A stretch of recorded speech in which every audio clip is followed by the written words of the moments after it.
Hello दोस्तों, आप सभी का स्वागत है इसका टेक्निकल क्लासेस में। तो चलिए दोस्तों, आज बात करेंगे यानी कि कंप्यूटर का सेकंड चैप्टर होगा। इससे पिछला वाले वीडियो नहीं देखे आप लोग यानी कि फर्स्ट चैप्टर का, तो आप लोग जा करके प्लेलिस्ट में मिल जाएगा सारा वीडियो, वहाँ से आप लोग वॉच कर लीजिए। क्योंकि दोस्तों अगर T2 में पास होना है तो सबसे पहले कंप्यूटर को पास करना होगा, ठीक है। और उसके बाद जो है यानी कि टेक्निकल आपका चेक होगा। अगर टेक्निकल में कितना भी नंबर आता है लेकिन अगर कंप्यूटर को पास नहीं करते हैं तो आपको वहाँ पे फेल माना जाएगा। तो इसके लिए कंप्यूटर अत्यंत महत्वपूर्ण है। तो हम जो प्रीवियस पेपर में क्वेश्चंस पूछा गया था तो सारा प्रश्न कराने का हम प्रयास कर रहे हैं आप लोगों के बीच।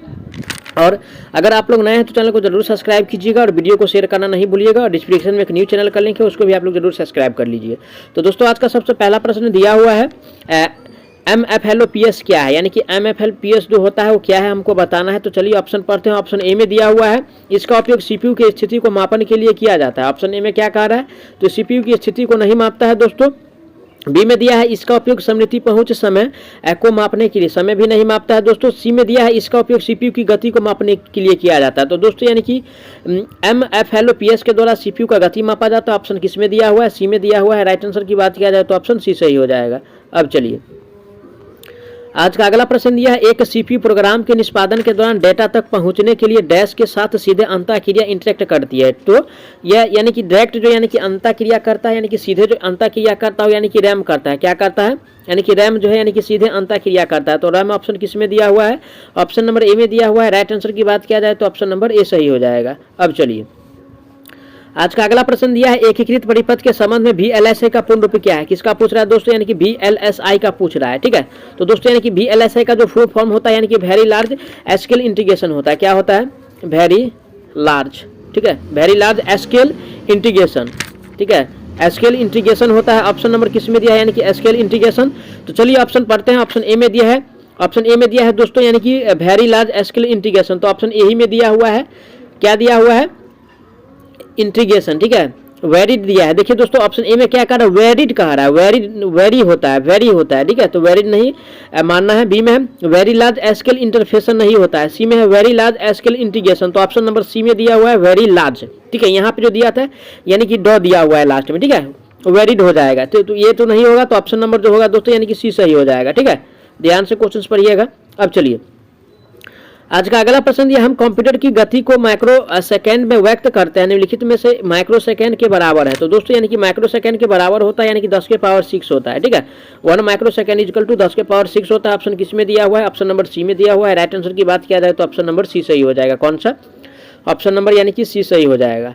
अब चलिए आज का अगला प्रश्न दिया हुआ है, निम्नलिखित में से कौन सा कार्य की उस मात्रा को दर्शाता है जिस सिस्टम प्रति इकाई समय में करने में सक्षम बनाता है, ठीक है। तो दोस्तों उसको जो कहा जाता है यानी कि प्रवाह कहा जाता है। क्या कहा जाता है, प्रवाह कहा जाता है। ऑप्शन नंबर किस में दिया है, प्रवाह।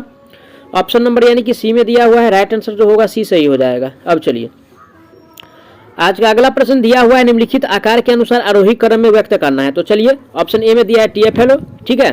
सॉरी ऑप्शन ए में कह रहे हैं यानी कि दिया हुआ है TFLO, MFLOPS और GFLOPS, ठीक है। तो सबसे पहले जो दोस्तों होता है यानी कि MFLOPS होता है। क्या होता है, MFL, ठीक है, OPS होता है, ठीक है। उसके बाद जो होता है दोस्तों यानी कि GFLOPS होता है। क्या होता है, GFLOPS होता है।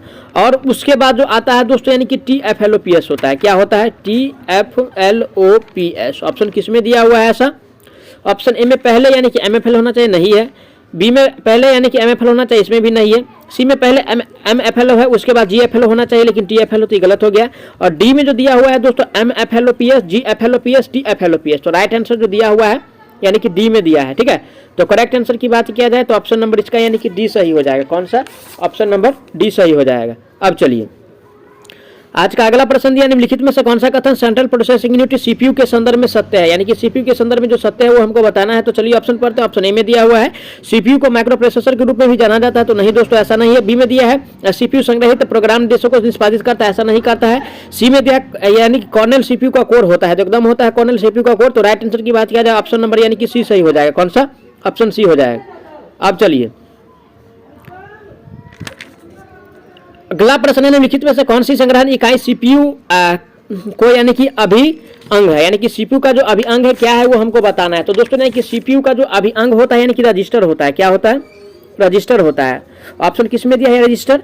ऑप्शन नंबर यानी कि सी में दिया हुआ है रजिस्टर। राइट आंसर की बात किया जाए तो ऑप्शन सी सही हो जाएगा। कौन सा, सी। अब चलिए अगला प्रश्न दिया है, निम्न में से किसे प्री प्रोसेसिंग के तौर पर संदर्भित किया जाता है, जिसमें रॉ डेटा को यानी कि ठीक करने डेटा प्रोसेसिंग के अगले चरण के लिए व्यक्तिगत किया जाता है। ठीक है, तो दोस्तों यानी कि डेटा प्रीपेशन होता है, क्या होता है, यानी कि डेटा प्रीपेशन होता है। ठीक है, डेटा प्रीपेशन होता है। ऑप्शन किस में दिया है, डेटा प्रीपेशन, तो ऑप्शन नंबर सी में दिया हुआ है। तो राइट आंसर जो होगा इसका यानी कि सी सही हो जाएगा। ठीक है, अब चलिए आज का अगला प्रश्न दिया हुआ है, जिसके माध्यम से कंप्यूटर के सभी घटक यानी कि संचार करते हैं, ऐसे एक सर्किट बोर्ड को क्या कहते हैं। ठीक है, तो दोस्तों यानी कि जिसपे यानी कि सारा यानी कि डिवाइसेस लगी होती है उसको यानी कि मदरबोर्ड कहा जाता है। क्या कहा जाता है, यानी कि मदरबोर्ड कहा जाता है। ऑप्शन नंबर किस में दिया है, यानी कि मदरबोर्ड, तो ऑप्शन नंबर जो दिया हुआ है सी में दिया हुआ है। राइट आंसर की बात किया जाए तो ऑप्शन सी सही हो जाएगा। अब चलिए आज का अगला प्रश्न दिया है, निम्न में से कौन सा एक संसाधन प्रबंधन के रूप में कार्य करता है और उपयोगकर्ता को हार्डवेयर के बीच इंटरफेस प्रदान करता है। यानी कि इंटरफेस जो प्रदान करता है वो कौन प्रदान करता है वो हमको बताना है। तो दोस्तों इंटरफेस जो प्रदान करते हैं यानी कि ऑपरेटिंग सिस्टम प्रदान करता है। कौन सा ऑपरेटिंग सिस्टम, ऑप्शन किस में दिया हुआ है, ऑप्शन नंबर बी में दिया हुआ है। राइट आंसर की बात किया जाए तो ऑप्शन नंबर बी सही हो जाएगा। अब चलिए आज का अगला प्रश्न दिया है, डैश एक प्रोग्राम है जो चल रहा है। तो दोस्तों यानी कि प्रक्रिया जो एक प्रोग्राम है ये क्या है, यानी कि चल रहा है। प्रक्रिया क्या है, प्रोग्राम है जो चलता है। तो ऑप्शन किस में दिया है, प्रक्रिया, ऑप्शन डी में दिया है। राइट आंसर ऑप्शन डी सही हो जाएगा।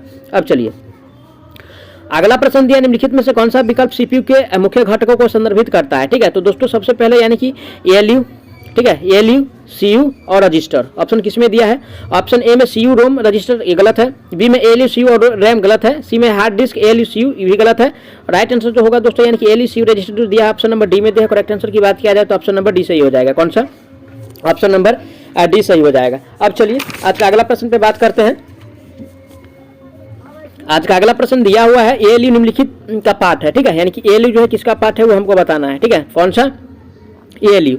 तो दोस्तों यानी कि एएलयू जो पार्ट है वो सीपीयू का पार्ट है। किसका, सीपीयू का पार्ट है, सेंट्रल प्रोसेसिंग यूनिट का पार्ट है एएलयू। तो ऑप्शन किस में दिया है, सीपीयू, ऑप्शन नंबर ए में दिया हुआ है। राइट आंसर की बात किया जाए तो ऑप्शन नंबर ए सही हो जाएगा। अब चलिए आज का अगला प्रश्न पे चलते हैं। आज का अगला प्रश्न दिया हुआ है, निम्नलिखित में से कौन सा से मूल ऑपरेशन कंप्यूटर द्वारा किया जाता है। ठीक है, तो दोस्तों यानी कि अंकगणित ऑपरेशन भी करते हैं, ठीक है, कंप्यूटर के द्वारा।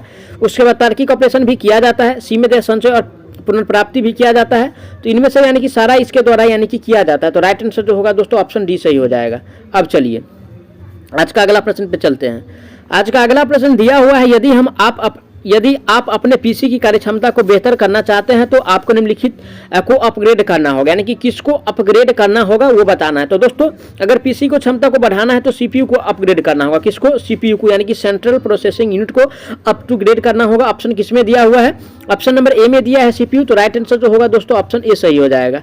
अब चलिए अगला प्रश्न दिया, निम्नलिखित में से कौन सा विकल्प सीपीयू के प्रमुख घटक को यानी कि दर्शाता है। ठीक है, तो सबसे पहले यानी कि एएलयू, क्या, एएलयू। ठीक है, सबसे पहले क्या हो जाएगा, एएलयू, और उसके बाद जो आएगा दोस्तों यानी कि सीयू आ जाएगा, उसके बाद यानी कि रजिस्टर आ जाएगा।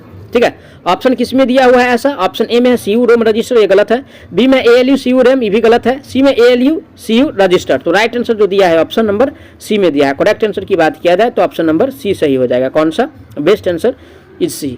अब चलिए आज का अगला प्रश्न, ऐसा डिवाइस जो कंप्यूटर से कनेक्ट होता है लेकिन कोर कंप्यूटर आर्किटेक्चर का भाग नहीं है, क्या कहलाता है। ठीक है, तो उसको हम क्या कहेंगे वो हमको बताना है। तो दोस्तों उसको जो कहा जाता है यानी कि पेरिफेरल डिवाइस कहा जाता है। क्या कहा जाता है, यानी कि पेरिफेरल डिवाइस कहा जाता है। ऑप्शन नंबर किस में दिया है, पेरिफेरल डिवाइस। तो ऑप्शन नंबर जो दिया है दोस्तों ऑप्शन नंबर सी में दिया है, पेरिफेरल डिवाइस। राइट आंसर की बात किया जाए तो ऑप्शन सी सही हो जाएगा। अब चलिए आज का अगला प्रश्न दिया हुआ है, एक डैश दिखता है कि कैसे परिचालन विशेषताओं को एक साथ जोड़ा जाता है और कंप्यूटर को साकार करने में योगदान देता है। तो दोस्तों यानी कि कंप्यूटर को साकार करने में जो योगदान देता है उसको कंप्यूटर ऑर्गेनाइजेशन कहते हैं। क्या कहते हैं, कंप्यूटर, ठीक है, कंप्यूटर ऑर्गेनाइजेशन कहते हैं। ऑप्शन किस में दिया है, computer organization. Option number D में दिया हुआ है कंप्यूटर ऑर्गेनाइजेशन। राइट आंसर की बात किया जाए तो ऑप्शन डी सही हो जाएगा। ठीक है, अब चलिए अगला प्रश्न दिया हुआ है, एक डैश एक कंप्यूटर सिस्टम की वैचारिक डिजाइन और मौलिक परिचालन संरचना है। ठीक है, तो दोस्तों वो क्या होता है, तो दोस्तों ये कंप्यूटर ऑर्गेनाइजेशन आर्किटेक्चर होता है। सॉरी, क्या होता है, यानी कि कंप्यूटर, ठीक है, यानी कि कंप्यूटर आर्किटेक्चर होता है। ऑप्शन किस में दिया है, कंप्यूटर आर्किटेक्चर जो दिया हुआ है ऑप्शन डी में दिया हुआ है। राइट आंसर ऑप्शन डी सही हो जाएगा। ठीक है, अब चलिए आज का अगला प्रश्न दिया, कंप्यूटर चिप्स के निर्माण के लिए किस पदार्थ का उपयोग किया जाता है। किसके लिए कह रहा है दोस्तों, यानी कि चिप्स के लिए कह रहा है। ठीक है, और चिप्स के लिए जो प्रयोग करते हैं यानी कि सेमीकंडक्टर का उपयोग करते हैं। किसका, यानी कि सेमीकंडक्टर का उपयोग करते हैं। ऑप्शन किस में दिया है? सेमीकंडक्टर। ऑप्शन नंबर डी में दिया हुआ है। राइट आंसर की बात किया जाए तो ऑप्शन डी सही हो जाएगा। अब चलिए अगला प्रश्न दिया हुआ है, निम्नलिखित में से कौन सी सीपीयू का घटक है? ठीक है, तो सीपीयू का घटक को बताना है, कौन कौन होता है सीपीयू का घटक। तो सबसे पहले दोस्तों यानी कि एएलयू, क्या एएलयू, ठीक है। उसके बाद control unit, control unit option किस में दिया हुआ है? ऐसा ALU control unit option D में दिया है। राइट आंसर की बात किया जाए तो ऑप्शन डी सही हो जाएगा। ठीक है, चलिए आज का अगला प्रश्न पे चलते हैं। आज का अगला प्रश्न दिया है सीपीयू का पूर्ण रूप क्या है? ठीक है, सीपीयू का तो सेंट्रल प्रोसेसिंग यूनिट होता है। ऑप्शन किस में दिया है? ऑप्शन ए में कहा है सेंट्रल प्रोसेसिंग यूनिट, तो ऑप्शन ए ही में दिया हुआ है। तो राइट आंसर की बात किया जाए तो ऑप्शन नंबर इसका ए सही हो जाएगा। कौन सा हो जाएगा सही? Option A. अब चलिए आज का अगला प्रश्न दिया है, निम्नलिखित में से कौन से सीपीयू को आंतरिक भंडारण प्रदान करता है? ठीक है, यानी कि आंतरिक भंडारण जो प्रदान करता है वो रजिस्टर प्रदान करता है। कौन सा? रजिस्टर प्रदान करता है। ऑप्शन किस में दिया है? रजिस्टर। ऑप्शन नंबर यानी कि ए में दिया हुआ है रजिस्टर। राइट आंसर की बात किया जाए तो ऑप्शन नंबर ए सही हो जाएगा। अब चलिए आज का अगला प्रश्न दिया है, डेटा प्रोसेसिंग चक्र के चरण को सही क्रम को पहचाने। तो दोस्तों यानी कि सही चरण जो होता है क्या होता है वो हमको बताना है। तो चलिए ऑप्शन पढ़ते हैं, यानी कि इनपुट, आउटपुट और प्रोसेसिंग, ऐसा नहीं होता है। बी में है यानी कि इनपुट असिस्टेड प्रोसेसिंग, ऐसा भी नहीं होता है। सी में दिया हुआ है दोस्तों, सी में जो दिया है यानी कि प्रोसेसिंग, तो पहले प्रोसेसिंग तो होगा नहीं, पहले यानी कि इनपुट होगा, प्रोसेसिंग होगा और आउट स्टेज होगा। ऑप्शन किस में दिया है ऐसा? ऑप्शन डी में दिया है। राइट आंसर दोस्तों यानी कि डी सही हो जाएगा। अब चलिए आज का अगला प्रश्न दिया, निम्नलिखित में से कौन सा विकल्प सीपीयू मेमोरी में शामिल है? ठीक है, तो दोस्तों यानी कि सीपीयू मेमोरी शामिल जो होता है यानी कि स्क्रैच पैड मेमोरी, ठीक है, स्क्रैच, ठीक है, पैड मेमोरी और उसके बाद यानी कि कैश मेमोरी, ठीक है, कैश मेमोरी। ऑप्शन किस में दिया हुआ है ऐसा? ऑप्शन सी में दिया हुआ है। राइट आंसर की बात किया जाए तो ऑप्शन सी हो जाएगा। मैं आशा करता हूं आप लोग सारा प्रश्न को अच्छा से समझे होंगे। अगर कोई भी प्रश्न में किसी प्रकार का डाउट है तो उसके लिए कमेंट कीजिए, आपको जवाब बहुत जल्द मिलने वाला है। साथ ही साथ नए हैं तो चैनल को जरूर सब्सक्राइब कीजिएगा। तो चलिए मिलते हैं नेक्स्ट वीडियो में यानी कि तीसरा चैप्टर पे, तब तक के लिए जय हिंद।